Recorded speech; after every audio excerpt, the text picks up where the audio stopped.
Siberen 547 werd in 2021 geboren als Siberen JZ en gefokt door Jan Hendrik Zwart. Siberen 547 is een zoon van Jurre 495, de tweede zoon die een goedkeuring krijgt.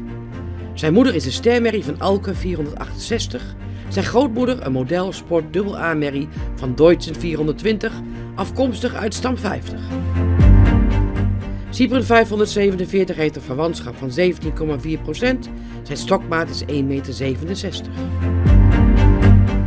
Siberen 547 is een hengst met veel rasuitstraling. Hij heeft een edel hoofd met een vriendelijke uitstraling, beschikt over een voldoende verticaal gestelde hals met veel lengte en een lichte hoofd-halsverbinding. Siberen 547 is een langgelijnde, horizontaal gebouwde hengst met veel lengte in het voorbeen.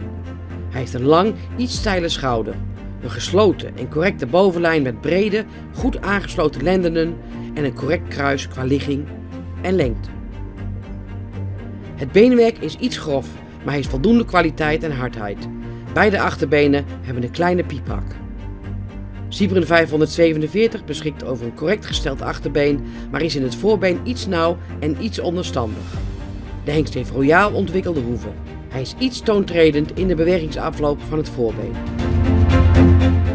Siberen 547 heeft het Centraal Onderzoek als 3-jarige hengst doorlopen. Hij is een allround hengst met 3 correcte basisgangen. Een hengst die in draf en galop veel balans en souplesse laat zien. Siberen 547 toont plezier in het werk, zowel onder het zadel als aangespannen.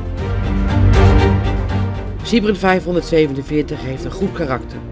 Hij is een ongecompliceerde hengst, vriendelijk, nieuwsgierig, heel constant in het werk en fijn bewerkbaar op momenten wanneer hij wat hengstengedrag laat zien.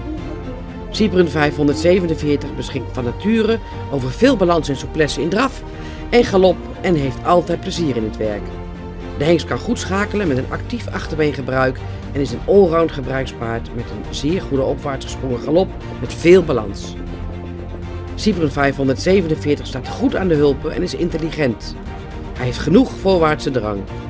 In stap moet de hengst nog iets meer ontspannen en zijn bovenlijn loslaten. Siberen 547 is een allround paard met zeker ook talent als tuigpaard. De hengst loopt met een opwaartse lichaamshouding, maakt front en heeft veel werklust. In draf heeft hij een goede buiging in het achterbeen, toont veel zweefmoment, souplesse en schakelend vermogen. De stap is kort, maar wel actief. De hengst is aangespannen, goed bewerkbaar en toont veel inzet. Siberen 547 kan gebruikt worden op merries met een goede stap. Hij kan daarbij balans en buiging in het achterbeen toevoegen en ook instelling en bewerkbaarheid verbeteren.